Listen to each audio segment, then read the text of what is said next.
Hey, what's going on, and welcome back to my YouTube channel. In today's video, I'm talking about how I'm spending $11 million on my startup, Genflow. So hard it made me weak. Built to last, this girl ain't weak. Studying still when I plant my feet. Even just to say that out loud is absolutely crazy. $11 million is so much money.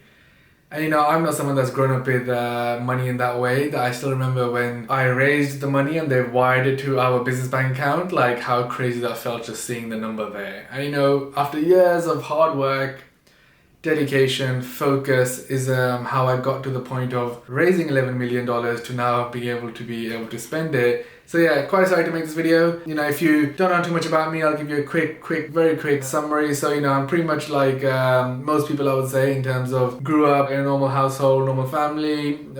Education was a very big focus in terms of you need to go to university, get an education, get a career. And that is like how you're meant to kind of like just be in your life, right? Like that is success. Going to university firstly was success, and then getting out of university and then getting yourself like either a graduate scheme or a job was success, like full stop. Like that is it. If you do that, you're on the right lines, you're a good person, you are getting things done. That's what I was taught growing up. So, and I followed that path. So, I went to university, I studied accounting and finance, then I went off and started doing my ACCA, which is one of the qualifications. Became a qualified accountant, worked in a professional firm, shirt, tie, suit, giving accounting advice. But that hasn't led me to this position. What actually happened was, whilst I was doing all of that, always kept hustling on the side, buying and selling things, doing lots of mini online businesses, selling on eBay, Amazon and the rest. Then back in 2014, I had a crazy feeling that I am wasting my gift, like in life, my focus, what I can actually truly good at. I went against the wishes of my family, friends and everybody and thought fuck it, and left my job and sat at home, figured out what I want to do, came up with an opportunity which was the perfect timing for it, which was, and it still is, that essentially I launched a platform which helps creators, so the YouTubers, the people on Instagram, etc., a way to make money online. So essentially what I still do today and what I'm spending the $11 million for is my company Genflow, where we help creators become entrepreneurs. So that means pretty much do lots of different things. Some of the stuff is a creator can sell any type of content out to people. A creator can launch a brand, sell products. So we do manufacturing, distribution, marketing, branding, design, all that fun stuff. Even down to like managing a creator and their career, their brand deals, publishing and all the other stuff. So yeah, a wide variety of stuff we do as a business now essentially become one of the leading creator platforms in the world. Today I have about 90 employees and we're doing some amazing things in the industry, in the creator economies, where we operate in. And so I guess, where does 11 million come from? So last year when COVID started, I kind of had this urge to be like, it's a golden opportunity to kind of raise money. So, it took me about 9 months. If you want to know the detail of that, I actually have a podcast called Life of an Entrepreneur, where I break down exactly what I did. Like, this is probably the most raw, transparent, honest thing in how I raised the money. So, we made a list of 70 firms, we hit the button to be like, let's go. It's time now, we're ready. I think we have all the docs, we have all everything. Then what you create actually is a 2-page teaser where we were called Impact. So you don't actually put your company name on the document, which is called an investment teaser. It would say in Genflow, it would say nothing. It would say nothing about me, nothing about clients, nothing. Because it's completely objective, because what you want is an investment firm to pick it up and look at the merits to be like, Project Impact is a business in this industry. They have these results. This is the amount of cash they're looking for, and this is the potential return for you. And then we see if anyone gets back to us. So I would recommend you go and listen to that if you are ever interested in raising money, to kind of see how does it physically work. How do you find the investors? How do you get all the materials ready? How do you pitch? What happens? How long does it take? I covered all that good stuff. So, after that crazy 9 months in 2020 with the world going crazy and trying to make the business work and then raise, I ended up raising $11 million and the deal completed just at the end of December. We announced it in January and I have a whole video on that as well, which is over here. I'll put the link down below as well. And so essentially, yeah, have $11 million, have an amazing business, a crazy market opportunity, and how am I spending it? What has been the plan? So, it's been 6 months since then.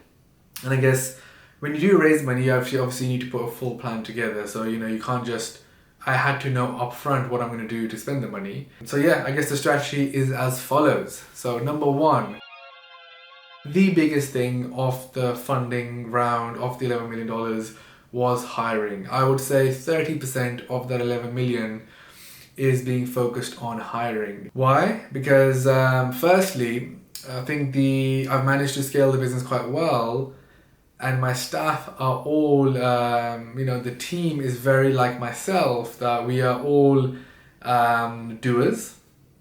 And just like myself, right, like I haven't had the experience in working in a large business, scaling a business of anything of that sort. When I left my accounting job, I was still fairly junior, so I've never really done any high-end, work as the company requires today. And most of the guys with me are very like me in terms of they're about focusing on delivery, getting things done. They may not know how to do something, but they still get it done, and that's actually one of our USPs. So one of the first things was we need to bring experience into the company. People who have actually grown a business from 10 million to 100 million, 50 million to 200 million, whatever those things are, because going through real experience is something else. So, one of the first focus has been hiring. We've actually managed to hire some amazing people. Some such as like my COO, for anyone that's familiar with Selfridges or ASOS, he had very pivotal roles at those companies, is now with us. Just like that, a bunch of other amazing people have joined. So the funding is spent on hiring. But for any of you that understand a bit more of like how things works, obviously spending on hiring means that you're spending more cash, right? So then you're hoping that the hiring is now going to lead to you making more money. So it's a thing that you're trying to weigh up and play with almost weekly, monthly, quarterly as the founder and CEO, as someone who's in charge of making sure when you're spending money, it's going to end up actually delivering a return in some way or fashion. So, big outlay. It's a big process, hiring, for which I had to put through like a full process in place. How we're going to hire, who we're going to hire. And I would recommend anyone that's watching this that you actually put a real process in place when it comes to hiring. Meaning, so I created a full process in terms of how we go to market. We have an in-house recruiter. Let's not use recruitment agencies. It's a waste of money. Let's, stage 1 interview, stage 2, stage 3. What are the interviews? Everyone must do a task. What are we testing in the task? I created like a feedback form. So every interview, whoever's doing it must create a form and score and put questions and things they didn't answer. So the person doing the stage 2 has the context and does it. So through an amazing hiring strategy, we managed to hire some amazing people. And that's been a huge focus since the funding round. And obviously, what you hope to achieve after that as well is that you'll start to work more efficiently, your processes will get better, and you'll start to operate better and better and better as a business. That's essentially the goal, right? So that's been one of the biggest focuses in the hiring. Also, you absorb all the experience that other people have in their past roles and the rest. And I guess what I found in that time was that our name as Genflow is known so much now that it's actually made it very easy to hire. I think we have 14,000 followers on LinkedIn. So when we try to hire, we get some amazing applications from some amazing companies, from like Nike, Boohoo. Number 2 was grow our current creators. So that has been the big focus for us, where the money's going to be spent. I will probably say about 20%. This is a combination of stuff by building things in-house, which could be software, could be data, could be spending on certain number of things, on how we're going to grow our creators and their brands. So obviously historically, we have lots of brands. For example, it could be a digital fitness business, one called Own You for one of our clients called Hannah. And it's like, what can we do internally that would help build the infrastructure for that business? For example, can we do more international currencies that will allow more international buyers to come in or whatever? So it's investing in infrastructure, investing in things and strategy and way of working that will enhance the revenue of our clients, essentially. So I would say about 20% of the 11 million is being spent on growth. Because the bigger our creators get, their audiences get, the more they sell, the more they're worth, the more their value goes up, the more Genflow's revenue and Genflow's value goes up. It's a very linear relationship in that way. So that's been a key focus for us. Number 3 is something that is probably more personal to me, is our own Genflow brand. So, what's crazy is so many people put so much effort on marketing earlier on as a company, but you kind of forget to make sure that you have good product market fit and what your product is about. So one of the things that I think I did well was I didn't sell so much and worried about selling Genflow. Whoever we had as a client, I focused on delivering such good results for them that became the acquisition strategy.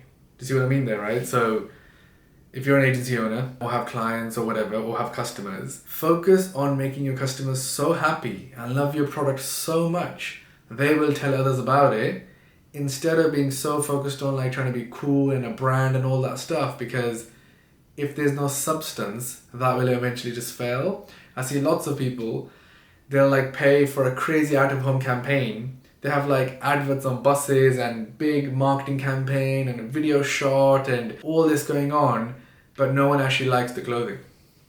It's like, so you think, oh, if I do all that cool shit because Nike does it, it's gonna work. But it's like, yeah, that's because people love the product first. So you have to be product crazy as a founder. You gotta make sure your product is the one.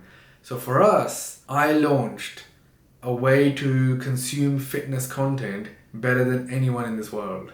I've got a ton of videos on my channel about this. I even made a video about how Gymshark copied that experience years later in their app, which I'll put the video here. But that was because the product fit the needs of people so well, and then the word of mouth will just bring more people in. That was the main thing. So to date, we've not focused on brand marketing. We've only ever focused on building the product, building the machine, building the company, the employees, relationships, to actually be good at what we do. But now is the time to focus on Genflow brand. So I think we have actually just recently filmed our first ever campaign, which is very exciting. And we're doing lots of stuff pretty much like this, me filming this content, other stuff, podcast, lots of different things coming up for us to start creating the narrative in the market that when you think of Genflow, you think of creators. We want creators to think of Genflow when it comes to they want to make money, they want to be successful, they want to be an entrepreneur. I want you to think of Genflow. So big focus there. I would probably say 10 to 20% probably funds are going to be spent there in different ways. It could be hires, and just spend on marketing in different capacities. So that's probably the third thing I'm spending $11 million on. Fourth to cover is actually our platform itself. We developed all our tech in-house. Our tech today allows any creator to build a website, host content, host products, sell them. It's connected to worldwide distribution. Everybody gets this stuff immediately. You can have subscription, you can have apps, you can have a bunch of cool stuff. So it's just about how forwards can we take that. So we're doing a lot of work on like how do we run more like a tech company, more different methodologies, if that's Scrum, Kanban, whatever, using Jira, becoming very, very focused on becoming a tech company the way we think, operate, work.